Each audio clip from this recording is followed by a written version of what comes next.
మన పశ్చిమ గోదావరి సైడ్ ఏలూరు జిల్లాలో స్వయంభూగా వెలిసిన శ్రీ లక్ష్మీనరసింహస్వామి ఆలయం ఐఎస్ జగన్నాథపురం. ఇది ద్వారకా తిరుమలకు దగ్గరగా జంగారెడ్డిగూడెం గ్రామానికి 11 కిలోమీటర్ల దూరంలో ఉంది. ఈ ఆలయం సుమారు 40 కిలోమీటర్ల మేర కొండ ప్రాంతం వ్యూ కనిపిస్తుంది. చుట్టూ పచ్చని చెట్లు, ఎత్తైన కొండల మధ్య ఈ ఆలయం ఉంటుంది.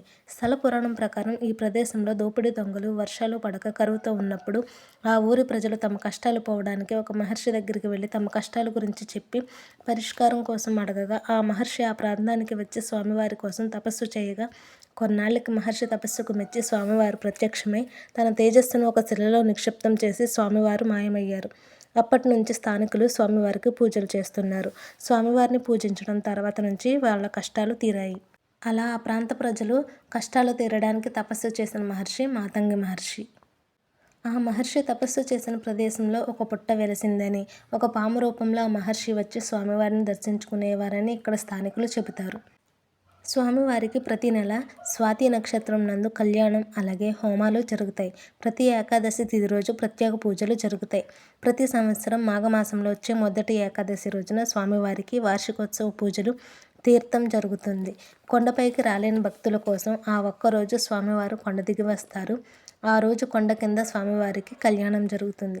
ఈ 5 రోజుల వరకు ఈ తీర్థాన్ని విశేషంగా భక్తులు స్వామివారిని పూజిస్తారు. ఈ కొండని సుందరగిరి అని కూడా పిలుస్తారు. మహర్షి తపస్సుకు మెచ్చి ప్రత్యక్షమైన స్వామివారి స్వయంభూ శ్రీ లక్ష్మీనరసింహస్వామి వారిగా ఇక్కడ పూజలు అందుకుంటున్నారు. పిలిస్తే పలికే దైవంగా స్వామివారిని పూజిస్తారు. పశువుల కాపర్లు కొండ కింద నుంచి అరిస్తే అంతే వేగంగా కొండపై నుండి అరుపు వినిపించేదని, వెళ్ళి చూస్తే మొండి గోడలతో స్వామివారి శిల కనిపించిందని, స్వామివారిని పూజలు చేసి పాల పొంగల్ నైవేద్యంగా సమర్పించారని, అప్పటి నుండి స్వామివారికి క్రమం తప్పకుండా పూజలు నిర్వహించబడుతున్నాయని ఇక్కడ స్థానికులు పురాణ గాథగా చెబుతారు.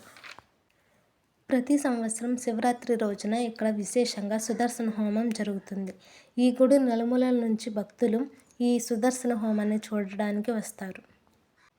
భక్తులు తమ కోరికలు తీరిన వెంటనే స్వామివారికి గుడి వద్ద పాల పొంగలిని నైవేద్యంగా గుడి వద్దే వండి స్వామివారికి నైవేద్యంగా సమర్పిస్తారు. పిల్లలు కావాలనుకునేవారు కూడా స్వామివారిని దర్శించుకున్న తర్వాత పిల్లలు పుడతారని ఇక్కడ భక్తుల విశ్వాసం. మీలో ఎంతమందికి ఈ గుడి చరిత్ర గురించి తెలుసో కామెంట్ చేయండి. అలాగే లైక్ చేయండి, షేర్ చేయండి, సబ్స్క్రైబ్ చేయండి. Thank you for watching.